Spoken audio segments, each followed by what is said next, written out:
Good evening दोस्तों, मैं भरत कुशवाहा आप सभी का स्वागत करता हूं आज के इस धमाकेदार एवं बहुत ही महत्वपूर्ण क्लास में। तो दोस्तों हम लोग बात करने वाले हैं इस वीडियो में एसएससी एमटीएस एग्ज़ाम 2024 के लिए 21 October first shift, second shift व थर्ड शिफ्ट के पूछे गए सभी आज के प्रश्नों को। दोस्तों आप लोग वीडियो में जो है शुरू अंत तक बंद रहेगा। तो और साथियों, आपका ज़्यादा समय न लेते हुए हम वीडियो करते हैं स्टार्ट और बात करते हैं आज सभी शिफ्टों के महत्वपूर्ण प्रश्नों को। ठीक है, देखिए आपसे पहला प्रश्न पूछा हुआ था काला घोड़ा, ठीक है, कला महोत्सव, काला घोड़ा कला महोत्सव किस राज्य में मनाया जाता है। दोस्तों आपको जो है महाराष्ट्र के मुंबई मनाया जाता है। अगर आप शायद महाराष्ट्र मुंबई दिया होगा। ठीक है, फिर है यह महोत्सव 9 दिनों तक चलता है। यह महोत्सव हर साल फरवरी के पहले शनिवार को होता है और दूसरे रविवार को खत्म होता है। इस महोत्सव की शुरुआत जो है 1999 में हुई है। ठीक है, आज पूछ सकता है कि इस महोत्सव की शुरुआत जो है कब हुई है 1999 में हुई है। दोस्तों अगर और बात करें इस पॉइंट के ऊपर तो गुड़ी पड़वा जो है महाराष्ट्र का फसल उत्सव है। भाऊ बीज एक प्रसिद्ध त्यौहार है। महाराष्ट्र के लोक नृत्यों में ये भी शामिल है। धनगरी गाजा, कोली नृत्य, लावड़ी नृत्य, पौदास नृत्य, तमाशा, डिंडी, कला, लालिता, लेजम। दोस्तों ये सभी क्या है महाराष्ट्र के प्रमुख लोक नृत्य हैं। ठीक है, फिर आइए बात करें दोस्तों हम अगले प्रश्न पर। देखते हैं अगला प्रश्न, उसका कुछ सही प्रश्नों का हम एक्स्ट्रा फैक्ट बताने वाले हैं जो आपके लिए काफ़ी महत्वपूर्ण होने वाले हैं आने वाले एग्जाम में। फिर है पुष्यमित्र शुंग की राजधानी कहाँ थी। तो पाटलिपुत्र जो है इसकी राजधानी थी, पुष्यमित्र शुंग की पाटलिपुत्र। कह रहे हैं पुष्यमित्र शुंग ने जो है शुंग वंश की स्थापना की। दोस्तों पूछ सकता है शुंग वंश की स्थापना किसने की है, तो पुष्यमित्र शुंग ने जो है इसकी स्थापना की है। और उन्होंने 150 ईसा पूर्व में मौर्य साम्राज्य के अंतिम राजा बृहद की हत्या भी की है। ठीक है, पूछ सकता है बृहद की हत्या किसने की है, तो उसमें शुंग ने की है। ये जो है मौर्य साम्राज्य के दोस्तों अंतिम शासक थे। करके शुंग वंश की स्थापना की थी। पुष्यमित्र शुंग के शासनकाल में मगध की राजधानी की। ठीक है, क्या है इसमें शासनकाल में मगध की राजधानी विदिशा भी थी, विदिशा भी थी। ठीक है दोस्तों को बताते हैं हमने अपने क्या है कल जो है 30 सितंबर से, ठीक है 30 सितंबर से 18 अक्टूबर 2024 तक में पूछे गए सभी प्रश्नों को कंप्लीट किया है। अगर दोस्तों आप लोग इन क्लास को देखना है तो इसका जो आपको लिंक है इस वीडियो के नीचे को जो है डिस्क्रिप्शन बॉक्स में मिल जाएगा। हमने जो है सभी प्रश्नों को कराया जो इसमें पूछे गए थे। पूरे 650 प्रश्नों को जो है कंप्लीट कराया है, प्लस दोनों लैंग्वेज में हिंदी और इंग्लिश में भी। ठीक है, आप लोग देखना है तो उसका कुछ लिंक वीडियो के नीचे डिस्क्रिप्शन बॉक्स में मिल जाएगा। फिर है what is the charge of electron, यानी इलेक्ट्रॉन पर कितना आवेश होता है। तो -1.6 गुणे 10 की पावर -19 कूलाम, यानी -1.6 गुणे 10 की पावर -19 कूलाम दोस्तों इस पर आवेश होता है। ठीक है, आज भी बात करते हैं इसमें भी हम कुछ महत्वपूर्ण और बात करेंगे सिम्बल क्या होता है। इसको जो दोस्तों इलेक्ट्रॉन का वो ई सिम्बल होता है। देखिए लिखा है ना, ई बना हुआ है आपका। अब देखते हैं इलेक्ट्रॉन परमाणु के नाभिक के चारों ओर चक्कर लगाता है। इलेक्ट्रॉन दोस्तों आपका है परमाणु के चारों ओर चक्कर लगाता है नाभिक के। ठीक है, और है इलेक्ट्रॉन की खोज जे थॉमसन ने 1897 ईस्वी में की थी। ठीक है, फिर आगे बात करते हैं इसमें और हम पॉइंट के ऊपर। और देखिए दोस्तों बात करेंगे प्रोटॉन में, तो प्रोटॉन में जो आपका है धनात्मक आवेश होता है और इलेक्ट्रॉन में ऋणात्मक आवेश होता है। प्रोटॉन में जो धनात्मक आवेश होता है और आपको जो इलेक्ट्रॉन में माइनस का आवेश होता है। गोल्डस्टीन द्वारा प्रोटॉन की खोज की गई थी। प्रोटॉन का नाम रदरफोर्ड द्वारा दिया गया था। ठीक है, खोजा किसने उन्होंने रखा किसके नाम पर गया, रदरफोर्ड के नाम पर। फिर है न्यूट्रॉन की खोज जेम्स चैडविक द्वारा की गई थी। न्यूट्रॉन पर जो है शून्य आवेश होता है। ठीक है, न्यूट्रॉन पर जो दोस्तों शून्य आवेश होता है। फिर आपका है एक न्यूट्रॉन को रेडियो धर्मिता की परिघटना से प्राप्त किया जाता है। फिर देखते हैं अगला, तो अगला आपका है बैटल ऑफ खनावा, यानी खनावा का युद्ध। ठीक है, खानवा का युद्ध। दोस्तों खानवा नहीं, खानवा का युद्ध के बारे में बात करें तो देखिए खानवा का जो आपका युद्ध है मुगल बादशाह बाबर और मेवाड़ के राजा राणा सांगा के बीच 16 मार्च 1527 को हुआ था। यह युद्ध आगरा से 35 किलोमीटर दूर खानवा गांव में लड़ा गया था। इस युद्ध में बाबर ने तोपखाने और बंदूकों के बल पर राणा सांगा की सेना को हराया था। तोपखाने और बंदूकों के बल पर दोस्तों इस युद्ध को जीता हुआ था। फिर है इस युद्ध में विजय के बाद बाबर ने गाजी की उपाधि धारण की। अब पूछ सकता है कि बाबर ने जो है कब गाजी की उपाधि धारण की, किसके बाद की, ये आपका जो है दोस्तों ये हो गया। फिर है वाइब्रेंट विलेज प्रोग्राम 2023 का उद्घाटन किसने किया था। ठीक है दोस्तों, वाइब्रेंट विलेज प्रोग्राम का, तो इसका जो उद्घाटन देखिए किसने किया है, तो आपका किया है केंद्रीय गृह मंत्री अमित शाह ने 10 अप्रैल 2023 को अरुणाचल प्रदेश के सीमावर्ती गांव किबिथू में वाइब्रेंट विलेज प्रोग्राम का उद्घाटन किया। ठीक है, सीमावर्ती गांव किबिथू में। ठीक है, फिर दोस्तों आइए बात करते हैं हम अगले प्रश्न पर और देखते हैं अगला। तो देखिए आपका अगला है, कह रहे हैं संपत्ति कर और उपहार कर को कागजी कर क्यों कहा जाता है। संपत्ति कर और उपहार कर को कागजी कर क्यों कहा जाता है, हम लोग को दोस्तों ये बताना है। ठीक है, तो कह रहे हैं क्योंकि इन्हें व्यापक रूप से लागू नहीं किया जाता और अक्सर करदाता इनसे बचते हैं। ठीक है, तो ये आपका जो है तो सही जवाब है। फिर आइए बात करते हैं अगले प्रश्न पर। देखिए दोस्तों आपका अगला है बॉर्डर गावस्कर ट्रॉफी किन देशों के बीच खेली जाती है। दोस्तों इसका जो है बहुत जल्द सीरीज आपकी जो है फिर से होने वाली 2024 वाली। ठीक है, तो ये बात करते हैं दोस्तों किन के बीच खेला जाता है। तो भारत और ऑस्ट्रेलिया के बीच खेले जाने वाली एक अंतर्राष्ट्रीय टेस्ट क्रिकेट ट्रॉफी है।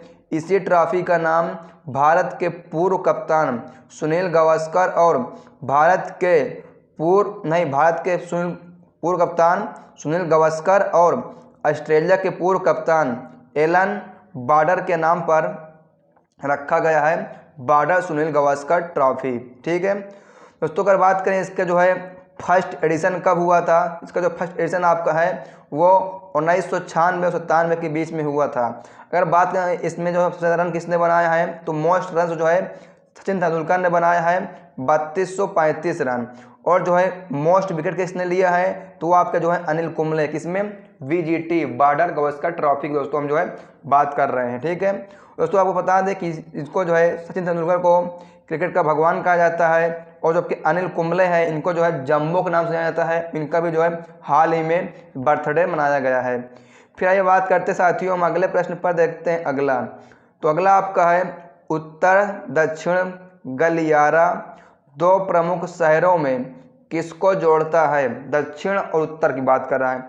तो जम्मू कश्मीर के श्रीनगर को तमिलनाडु के कन्याकुमारी से जोड़ता है। यह 4000 किलोमीटर लंबा गलियारा है। ठीक है, इससे जोड़ता है जम्मू कश्मीर के श्रीनगर और तमिलनाडु के कन्याकुमारी, यानी कहने का मतलब है कहते हैं ना कन्याकुमारी से श्रीनगर, तो इन्हीं को जो ये जोड़ता है। फिर दोस्तों आइए बात करते हैं इसमें और पॉइंट आपका है, तो इसमें और पॉइंट आपका है यह NH यानी नेशनल हाईवे 44 से होकर गुजरता है। यह जम्मू कश्मीर, पंजाब, दिल्ली, हरियाणा, उत्तर प्रदेश, मध्य प्रदेश, महाराष्ट्र, कर्नाटक, तेलंगाना, आंध्र प्रदेश और तमिलनाडु जैसे राज्यों से होकर गुजरता है। यानी इतने राज्य जो है दोस्तों इससे होकर गुजरता है। फिर आइए बात करते हैं क्या हम साथियों अगले प्रश्न पर। तो देखिए अगला प्रश्न आपका है अमृत और विष पुस्तक के लेखक कौन है। तो अमृत और विष पुस्तक के जो लेखक हैं ये उपन्यास हैं अमृतलाल नागर ने लिखा है। ठीक, किसने, अमृतलाल नागर। देखिए नाम से पता चल जाएगा अमृत। ठीक है, यह उपन्यास 1946 में लिखा गया था। अमृतलाल नागर को इस उपन्यास के लिए 1967 में साहित्य अकादमी पुरस्कार से सम्मानित भी किया गया था। ठीक है दोस्तों, आपके लिए इम्पोर्टेंट पॉइंट्स है, बहुत ही इम्पोर्टेंट है। फिर है लोक नृत्य फुग्गड़ी किस राज्य से संबंधित है। लोक नृत्य फुग्गड़ी आइए बात करते हैं दोस्तों किस राजस्थान को जो है बिलोंग करता है। देखिए दोस्तों, फुगड़ी जो है आपका महाराष्ट्र और गोवा के कोंकण क्षेत्र का लोक नृत्य है। यह नृत्य कोंकणी समुदाय की महिलाएं करती हैं, यानी महाराष्ट्र और गोवा दोनों बीच का है। ठीक है, डिपेंड करेगा कि आप ऑप्शन में क्या दिया, दोनों दिया है या एक दिया है। ठीक है, तो देखो और बात करें इसमें, तो इसे गणेश चतुर्थी और व्रत जैसे हिंदुओं त्यौहार के दौरान किया जाता है। यह नृत्य मुख्य रूप से हिंदू महीने के भाद्रपद के दौरान किया जाता है। गोवा राज्य के अन्य लोक नृत्य सूत्म, देखनी, 10 अवतार, ढालो, धनगर नृत्य, गोप, कुणबी, घोड़े मोदनी दोस्तों आपका ये आया हुआ है अभी। वीरभद्र गोवा में पारंपरिक खेल आ सकते हैं। देखिए गोवा के पारंपरिक खेल आपके नीचे नहीं है दोस्तों। ठीक है, इतना ही था इसमें। फिर अगर दोस्तों बात करें अगले प्रश्न पर, तो अगला आपका है संघीय व्यवस्था के संबंध में कौन सा आयोग जिम्मेदार था। संघीय व्यवस्था के संबंध में कौन सा जो है आयोग जिम्मेदार है।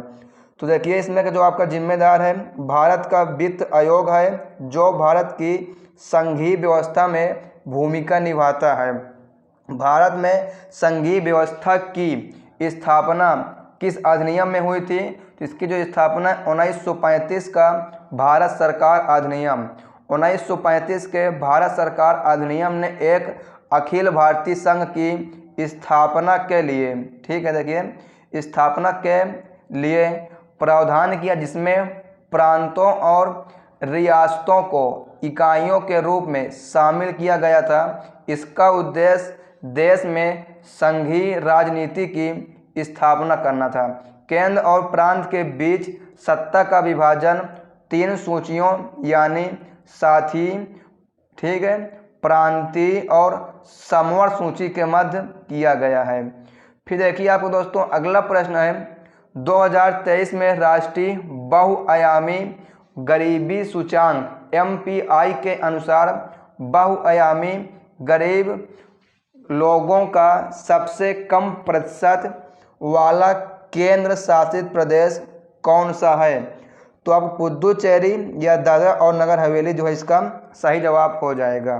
ठीक है, दादरा और नगर हवेली जो है इसका बिल्कुल ही सही जवाब हो जाएगा। फिर दोस्तों अगर बात करेंगे अगले प्रश्न पर, तो अगला आपका है इनमें से कौन सी ब्रह्मपुत्र की सहायक नदी है। दोस्तों आपको जो है ऑप्शन में गोदावरी जो है इसको दिया होगा। ठीक है, गोदावरी जो है इसकी सहायक नदी है। करें ब्रह्मपुत्र की, ये ब्रह्मपुत्र नदी की प्रमुख सहायक नदियाँ इस प्रकार हैं। बाएं किनारे की सहायक नदियाँ लोहित नदी, दिव्यांग नदी, सुबनसिरी नदी, धनसिरी नदी, कोपली नदी, तीस्ता नदी। क्या दोस्तों बाएं किनारे से हैं। ठीक है, अब बात करते हैं हम दाहिने किनारे के। देखिए बात करेंगे दाहिने किनारे की सहायक नदियाँ कामेक, मानस नदी, तोरसर नदी, रायडक नदी, जल ढाका नदी, सनकोस नदी, गदाधार नदी, सुबनसिरी नदी और धनसिरी नदी। ये सभी जो क्या है दाहिने की ओर बहती हैं और ऊपर जो है बाहिने की ओर है। ठीक है साथियों, फिर आइए बात करते हैं अगले प्रश्न पर। तो अगला आपका है 2022 में बेस्ट कोरियोग्राफर का अवार्ड किस कुचिपुड़ी नृत्यांगना को मिला था।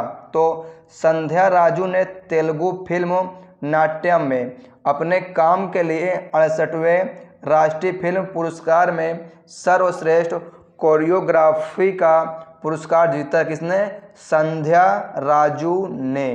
ठीक है दोस्तों, फिर बात करते हैं अगले प्रश्न पर। तो अगला आपका है तनरस खान किस घराने से संबंधित हैं। तो तनरस खान जो है कुतुब बख्श, जिन्हें आमतौर पर तनरस खान कहा जाता है, ये जो है दोस्तों दिल्ली घराने से बिलोंग करते हैं। वह अंतिम मुगल सम्राट बहादुर शाह जाफर द्वितीय के दरबारी और संगीतकार और संगीत शिक्षक थे। ठीक दोस्तों, आपके क्वेश्चन जो है सभी इम्पोर्टेंट है, पॉइंट भी जो है बहुत ही है। फिर है अनहत सिंह किस खेल से संबंधित हैं। तो ये इंडियन स्क्वैश प्लेयर हो जाएंगे अनहद सिंह, जो दिल्ली यानी भारतीय हैं, ठीक है, अनहद सिंह, अनहद, ठीक है, अनहद। फिर दोस्तों हम बात करते हैं कि हम लोग अगले प्रश्न पर देखते हैं अगला। तो अगला है शरीर में विटामिन के की कमी से क्या होता है। तो विटामिन के की कमी से जो आपका रक्त का थक्का बनने में दिक्कत होती है, जो रक्त थक्का है, ये खून जमना जो है इसमें दिक्कत हो जाती है। फिर देखिए आपका अगला है 1905 में राष्ट्रीय कांग्रेस के अध्यक्ष कौन थे। तो देखिए दोस्तों 1905 जो है कौन थे, तो आपके है गोपाल कृष्ण जो है गोखले, दोस्तों सही जवाब हो जाएंगे। आइए देखते हैं कौन है गोपाल कृष्ण गोखले। देखिए इसमें पॉइंट है, भारतीय राष्ट्रीय कांग्रेस ने 1905 में अपने बनारस अधिवेशन में स्वदेशी आह्वान को उठाने का निर्णय लिया। इसकी अध्यक्षता गोपाल कृष्ण गोखले ने की थी। दोस्तों ये बात करते हैं हम लोग शुरू से, ठीक है, कांग्रेस की अध्यक्षता के बारे में। 1885 में बम्बई में WC बनर्जी ने प्रथम सत्र में 72 प्रतिनिधियों ने भाग लिया था, यानी जो है कांग्रेस की प्रथम अध्यक्षता हुई थी वो 1885 में हुई थी, बम्बई में हुई थी। WC बनर्जी जो है इसके दोस्तों अध्यक्ष हुए थे।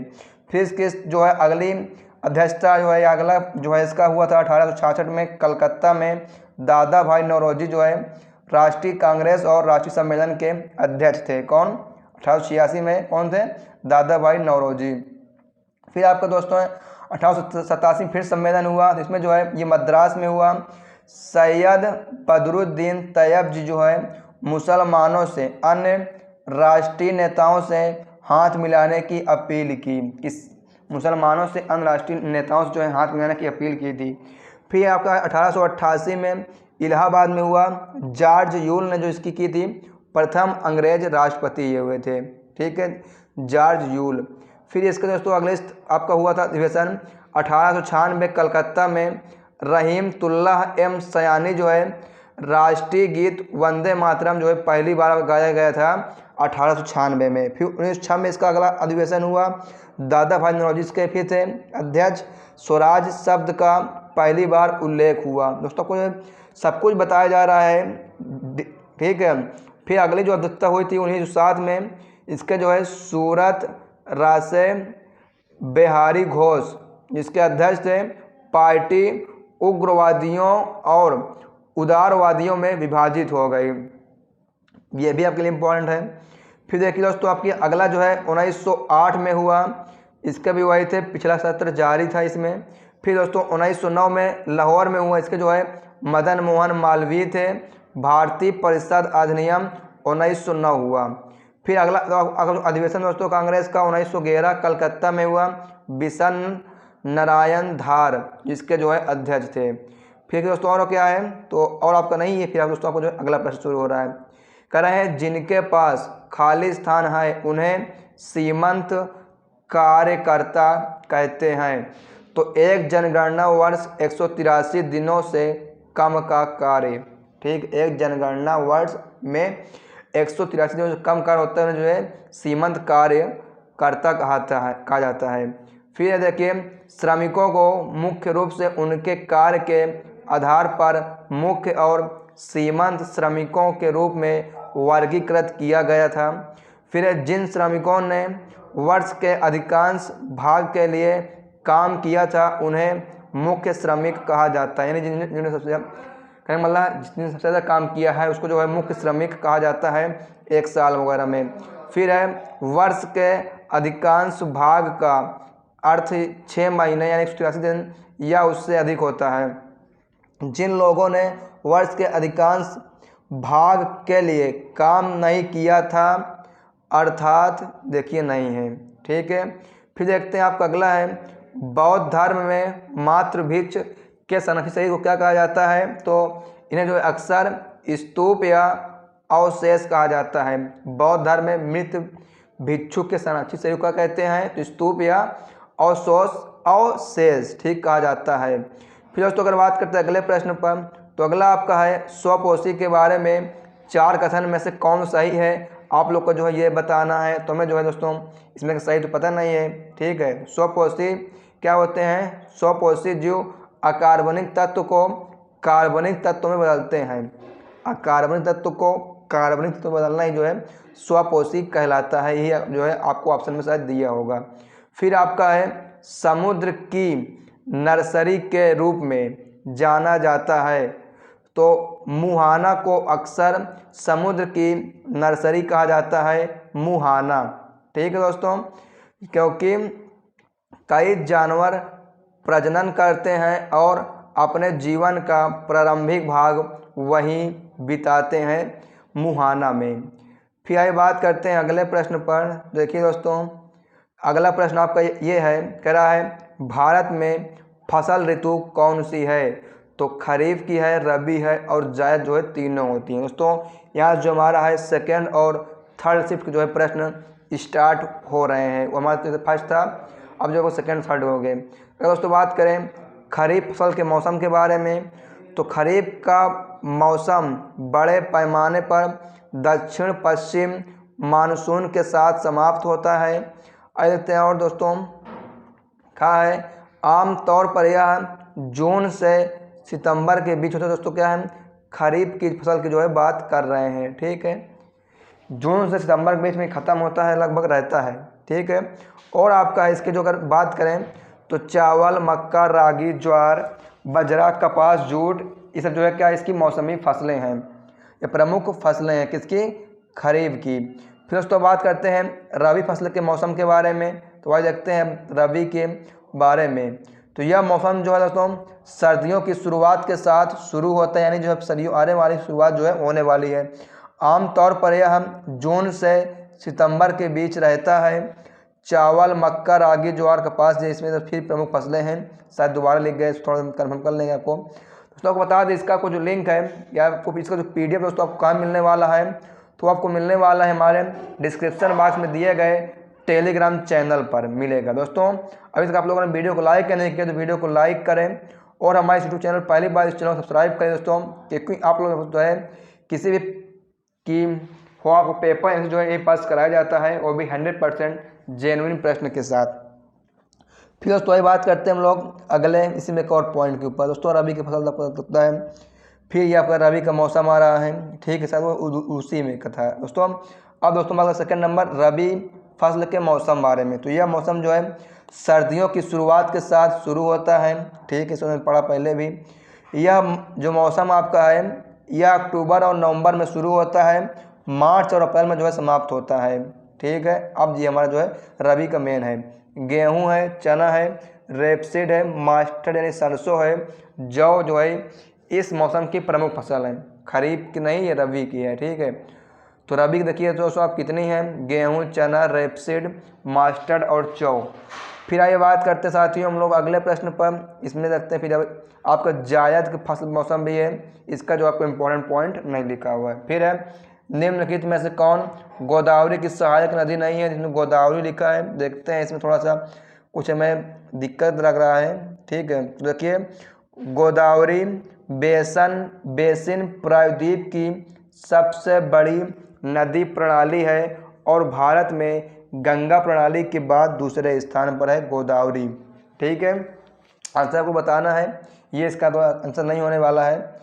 फिर बात करते हैं क्या, हाँ गोदावरी की पूछ रहा है। फिर आप दोस्तों पूछा हुआ था कि बेगम नूर जहाँ का पहले नाम क्या था, तो मेहरू निस्सा। ठीक, देखिए मेहरू निस्सा जो है निस्सा इस दोस्तों हो जाएगा। नूर जहाँ का असली नाम है मेहर उन निस्सा। मेहर उन निस्सा जो इनका पहला नाम था या पुराना नाम था, नूर जहाँ का बेगम का। फिर दोस्तों आपका अगला है TH विनायक राम एक प्रसिद्ध संगीतकार किस वाद्य यंत्र से जुड़े हैं, तो TH विनायक राम जो है दोस्तों घटम से जुड़े हुए हैं। TH विनायक राम, देखिए दोस्तों TH Vinayak Ram full form की बात करें, थेटा कुड्डी हरिहर विनायक राम, जिन्हें विक्कू विनायक राम के नाम से भी जाना जाता है, एक भारतीय ताल वादक हैं। उन्हें घटम के देवता के रूप में भी जाना जाता है। तो हो सकता है कि कौन है घटम के देवता, तो यही आपको विनायक राम हो जाएंगे। फिर आपका है वह घटम के साथ कर्नाटक संगीत बजाते हैं और उन्हें घटम को लोकप्रिय बनाने का श्रेय दिया जाता है। दोस्तों आप लोग इनको पढ़ लीजिएगा, ठीक है। देखते फिर हम अगला। तो अगला आपको प्रश्न है कि भोजन में स्टार्च की उपस्थिति का परीक्षण करने के लिए किस विलयन का उपयोग किया जाता है। आज देखते हैं दोस्तों किस विलयन का जो है हम लोग प्रयोग करते हैं। तो आपका है आयोडीन विलयन, जो है सही जवाब दोस्तों हो जाएगा आयोडीन विलयन, ठीक है।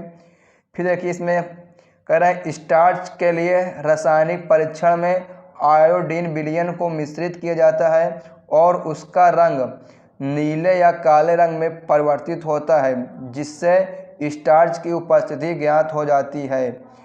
फिर दोस्तों आइए बात करते हैं क्या हम लोग अगले प्रश्न पर देखते हैं। अगला इसमें और पॉइंट आपके हैं आयोडीन, जो कि परीक्षण के लिए उपयोग किए जाने वाला द्रव्य है, जिसका उपयोग कार्बोहाइड्रेट की उपस्थिति द्वारा स्टार्च की उपस्थिति को ज्ञात करने के लिए किया जाता है।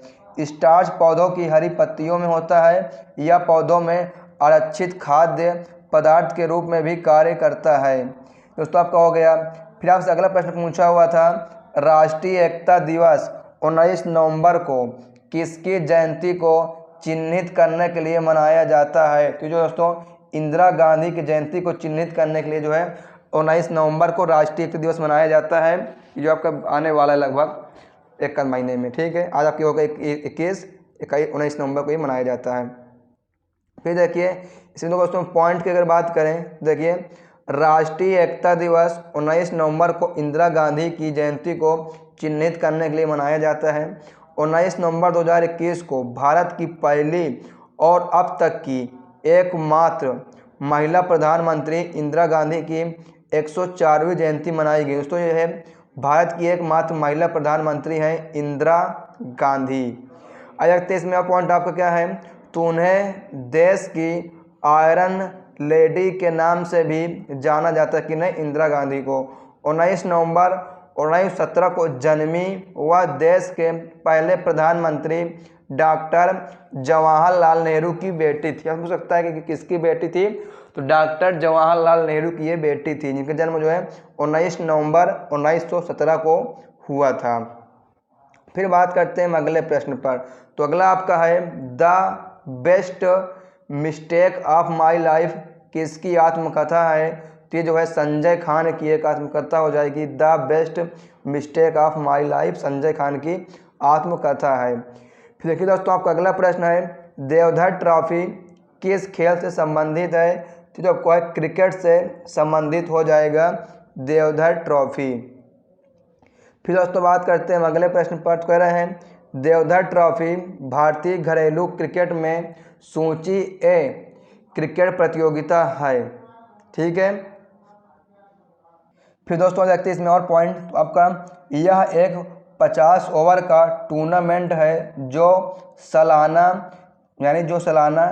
3 टीमों के बीच खेला जाता है। इसमें दोस्तों को जो है कुल 3 टीमें ही रहती हैं, ठीक है, देवधर ट्रॉफी में। फिर देखिए यह है 3 राष्ट्रीय स्तरीय टीम इंडिया ए, टीम इंडिया बी और टीम इंडिया सी के बीच जो है इसको खेला जाता है। इसका जो पहला संस्करण है 1973 और 74 में खेला गया था देवधर ट्रॉफी का पहला संस्करण। फिर आपका है ट्रॉफी का नाम प्रो डीबी देवधर के नाम पर रखा गया है।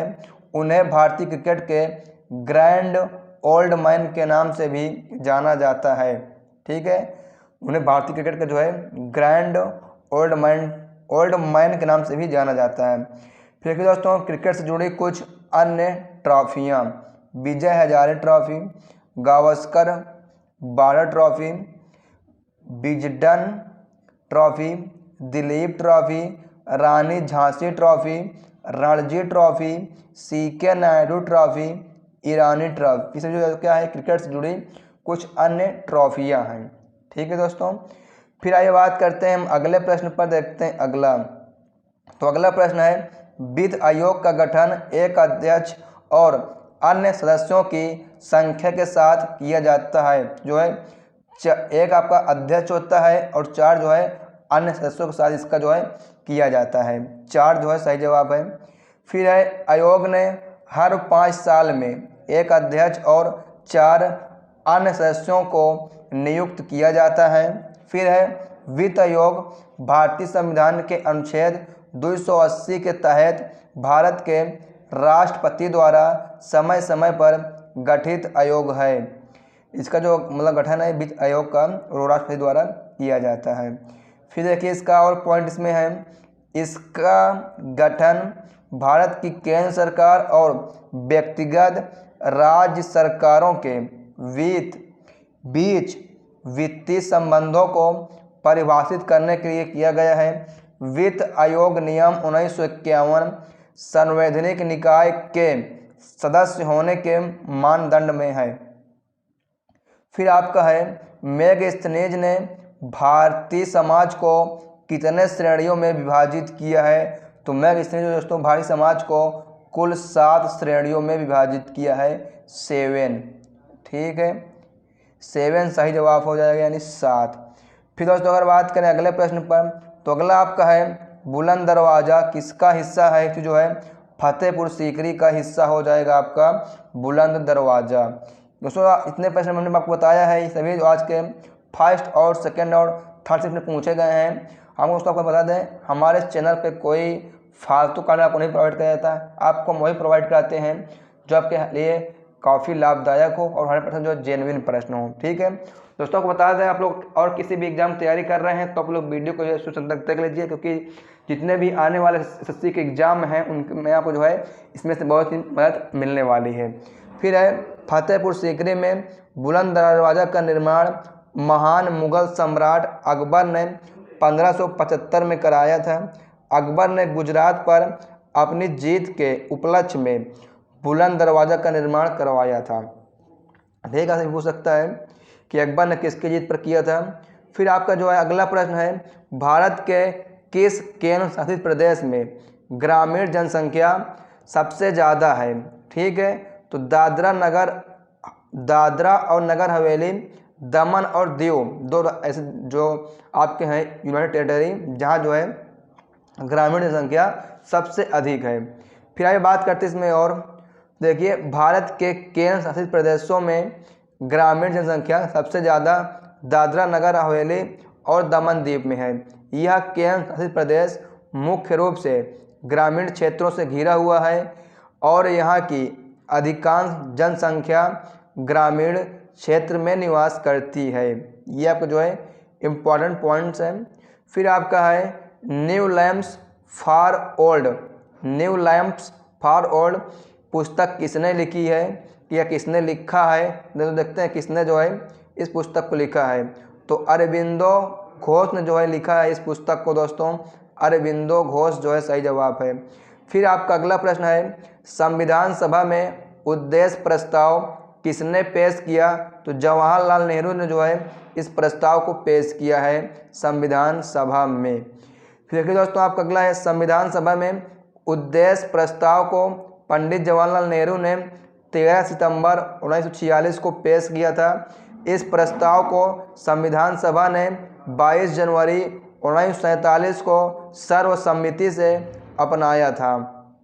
फिर आपका अगला है, राजा रेड्डी और राधा रेड्डी निम्नलिखित में से किस नृत्य से संबंधित हैं? जो है कुचिपुड़ी से हो जाएंगे, राजा हो चाहे राधा रेड्डी हो। ठीक है, कुचिपुड़ी सही जवाब है। फिर देखिए दोस्तों आपका अगला है, राजा रेड्डी और राधा रेड्डी भारतीय कुचिपुड़ी नृत्य युगल गुरु और कोरियोग्राफर हैं। वे कुचिपुड़ी के दक्षिण भारतीय नृत्य रूप के प्रतिपादक के रूप में प्रसिद्ध हैं। ठीक है, उनके नाम कुचिपुड़ी नृत्य का पर्याय है और इसे दुनिया के सांस्कृतिक मानचित्र पर लाने के लिए पूरी तरह से जिम्मेदार माना जाता है। ठीक दोस्तों, इनको जो पूछा जिम्मेदार माना जाता है। कला के क्षेत्र में उनके सेवाओं के लिए भारत सरकार ने उन्हें पद्मश्री और पद्म भूषण से पुरस्कार सम्मानित भी किया है।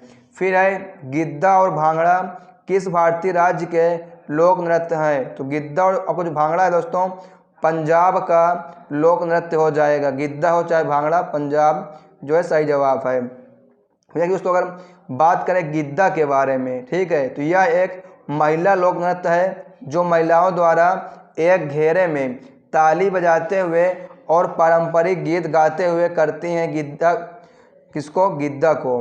ठीक है, यह जीवन के आनंद और उत्सव का प्रतिनिधित्व करता है। दोस्तों अगर भांगड़ा की बात करें तो यह एक पुरुष लोक नृत्य है जो ढोल की थाप के साथ किया जाता है और इसकी विशेषता ऊर्जावान चाल और छलांग है। ठीक है दोस्तों, फिर बात करते हैं अगले प्रश्न पर। यह देख, इसमें और आपका है, यह फसल मौसम के जश्न मनाने के लिए किया जाता है और इसे पंजाबी संस्कृति का प्रतीक भी माना जाता है। फिर दोस्तों बात करते हैं अगले प्रश्न पर। तो अगला आपका है, नेशनल करियर सर्विस पोर्टल किस मंत्रालय ने शुरू किया था? दोस्तों देखते हैं इसको जो है किस मंत्रालय ने शुरू किया है। तो the ministry of labour employment government of India ने इसको शुरू किया है। फिर दोस्तों बात करते हैं अगले प्रश्न पर। तो अगला आपका है, आवर्त सारणी के समूह 17 के तत्वों को क्या कहा जाता है? जो इसको जो दोस्तों आपका हाइड्रोजन कहा जाता है और इसके 18 में होता है उसको दोस्तों है अक्रिय गैस के रूप में जाना जाता है। यानी उसमें शून्य जिसको बोलते हैं ना, उसमें क्या है जो कि वो होती है अष्टक का नियम वगैरह जो क्या है पूरा कंप्लीट होता है। फिर आवर्त सारणी में हाइड्रोजन समूह 17 के 6 तत्वों का एक समूह है। यानी इसमें जो है कुल आपके 6 तत्व ही हैं। कौन से हैं? फ्लोरीन है, देखिए फ्लोरीन है, क्लोरीन है, ब्रोमीन है, आयोडीन है, एस्टरडीन है, तेनेंसिन है। ठीक है, ये आपका टीसी यानी टीसी देखिए टीसी ये है। ठीक है दोस्तों, आज के जो है फर्स्ट सेकंड और थर्ड शिफ्ट में इतने ही प्रश्न पूछे गए थे तो मैंने आपको कवर करा दिया है। दोस्तों अगर आप लोगों ने अभी तक इस क्लास को लाइक नहीं किया तो आप लोग क्लास को लाइक कर दीजिए यार। दोस्तों आपके लिए लाइक करने से क्या आपको पैसा लगता है? नहीं लगता ना, तो आप लोग वीडियो को लाइक कर दीजिए और चैनल पहली बात तो चैनल को सब्सक्राइब कर लीजिए। न तो लाइक पैसा लगता है ना सब्सक्राइब करने के। सब्सक्राइब करेंगे तो आप लोग आए जो हमारी और पेपर होने वाला है उसकी जो आपको वीडियो है सबसे पहले मिल जाएगी। बस आपको फ़ायदा यही होने वाला है। दोस्तों हम लोग क्या है फ़ायदा ही सोचते हैं, अपना फ़ायदा तो हमारा जो है सो ही है। लेकिन आप सब्सक्राइब करेंगे, लाइक करेंगे तो आपके एक लाइक से बहुत ही मोटिवेशन मिलता है ताकि आपके लिए ऐसे जो क्लास को लगातार करते रहें। दोस्तों आपके लिए जो है दीपावली गिफ्ट जो है सामने बहुत ही जल्द आने वाला है, तो उसके लिए आपको जो दोस्तों हमने इस दीपावली आपके लिए जो है बहुत ही कुछ करने के लिए सोचे हैं। ठीक है, तो लाइक करिए, सब्सक्राइब कर दीजिए और आप इस वीडियो जो है अपने दोस्तों के साथ भी शेयर करिए। और आप लोग को मैंने दोस्तों अगर कोई भी डाउट्स रह गया है, ठीक है, या इसमें हमें गलती हो गई इसके लिए सॉरी, ठीक है, क्षमा करना, क्योंकि आपके लिए कम समय में दोस्तों हमने इसको किया है, प्रोवाइड करा रहे हैं आप लोग को, तो कोई गलती तो क्षमा कर दीजिएगा। और कमेंट्स करिए आप लोग को मन में कोई डाउट्स है या आप लोग पेपर दे के आए हैं या कोई प्रश्न अगर आपको नहीं आया तो उसके लिए भी आई एम सॉरी। दोस्तों आपको बता दें कमेंट्स करें और आप लोग अगर इन प्रश्नों के अलावा कोई प्रश्न पता है तो उसका भी आप लोग जो कमेंट बॉक्स में कमेंट कर सकते हैं। तो thanks for watching this video. आइए साथियों आपसे मिलते हैं फिर हम अगले वीडियो में ऐसे ही धमाकेदार और महत्वपूर्ण कंटेंट के साथ। तो जय हिंद, वंदे मातरम।